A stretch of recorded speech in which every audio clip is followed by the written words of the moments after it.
Literally days to go now. Are there problems for the Invictus Games once again? This time over in Germany for the Duke of Sussex, Prince Harry. This is meant to be his big comeback. As ever, let me explain. Hi, good morning. Neil Sean here in the very heart of London, and as ever, nice to see you. Whatever you're doing today, do keep safe and well. As I often say, yes, we're in these sort of, shall we say, final throes of summer over here. Thank you so much for all of the people around the world that are telling me that you're now coming into your summer. You know how much we've still got sunshine. You can't take that away yet. And if you are on holiday over here in the United Kingdom, I hope you've got glorious weather, because we've had a bit of a bad August, really. It wasn't great, was it? You know, I think the best of it all really started at around about April, May, a little bit of June. And then where did it go after that? Not brilliantly. Now, will it go brilliantly, of course, for the former well known as Prince Harry, who's now gearing up for his return back to the centre stage for the Invictus Games? You see, a lot of really lands on this as to where this goes and how successful it becomes.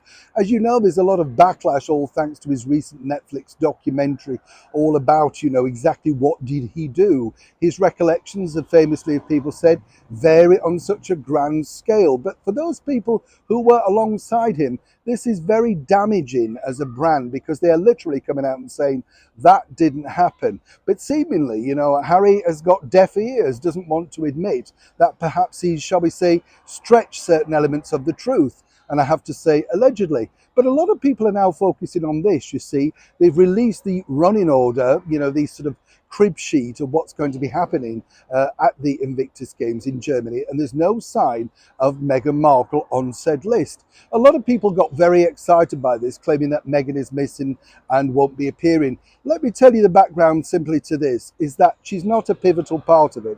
She never was, never will be. What she's going to be doing, and some might say shoehorning herself in, is simply introducing Prince Harry like she did previously at the Netherlands. It's still undecided whether she's going to be giving this speech or not. You know, one of those infamous, tedious things that she likes to pull out of the stops at various times. Now, I don't know about you. I think we've heard enough of Meghan Markle, and it should all be about the Invictus people, the heroics of those people, and their endeavours to continue to live fulfilling and eventful lives with a lot of fun. I like them. I've watched them on that documentary. They are a lot of fun. And I think we could all learn a lot from a lot of those people in the Invictus Games. What's interesting now, though, is, as I say, people are speculating, will Meghan be turning up?